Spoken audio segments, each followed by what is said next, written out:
sur Super Demain. Nous allons interroger une Vanessa.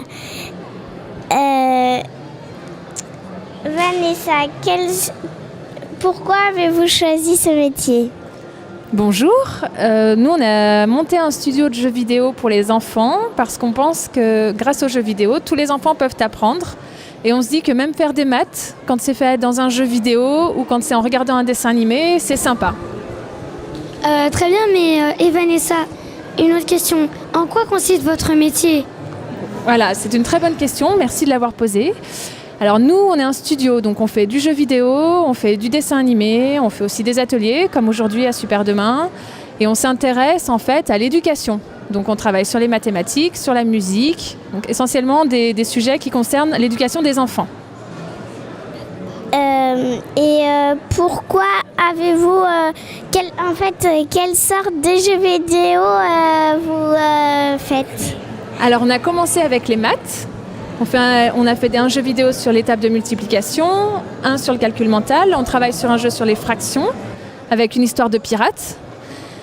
Et on travaille aussi actuellement sur un jeu sur la musique, pour les enfants et pour les parents. Très bien Vanessa, mais maintenant j'ai une autre question. Quel est le but de votre métier de faire les jeux vidéo pour les enfants ? Alors le but en fait, nous, c'est de permettre à tous les enfants d'apprendre. On se dit qu'il y a des enfants à l'école, des fois pour eux l'école c'est assez difficile, il y a des enfants qui n'ont pas envie d'apprendre les maths, donc on se dit que s'ils jouent, ça va être sympa pour eux, il va y avoir une histoire qui va être racontée.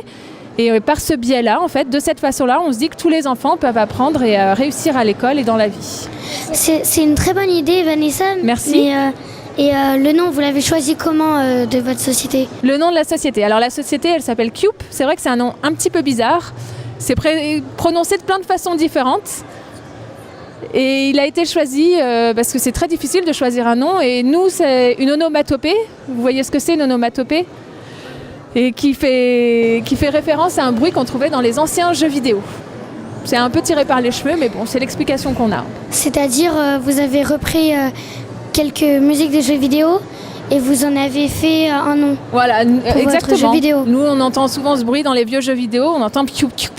Et c'est le nom du studio maintenant. Est-ce que vous aimez vraiment ce travail ?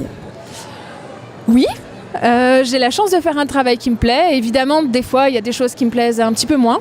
Mais ça, c'est un peu pareil partout. Mais nous, on estime qu'on est quand même chanceux. On est dans un travail où on peut créer. On est indépendant. On travaille avec des enfants. Des fois, comme aujourd'hui, j'ai la chance d'être interrogée par 2 jeunes journalistes. Donc, je trouve que c'est quand même une chance qui n'est pas donnée à tout le monde.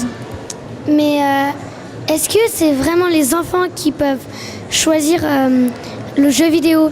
C'est-à-dire, par exemple, ils veulent un jeu vidéo de pirates où le but, c'est de gagner un trésor. Et vous, comment allez-vous faire pour le transformer en jeu vidéo avec des fractions ?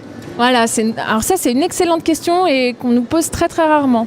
Nous, en fait, quand on veut créer un jeu vidéo, on a une idée, mais comme on est plus proche des 40 ans que des 10 ans, comme vous, quand on veut créer un jeu vidéo, on travaille directement avec les enfants. Donc par exemple, vous, si ça vous intéresse, vous pouvez venir dans le studio et imaginer avec nous des jeux vidéo. Et en fait, on va faire un jeu vidéo qui vous plaira forcément parce qu'on aura travaillé avec vous dès le début. On fait du design participatif.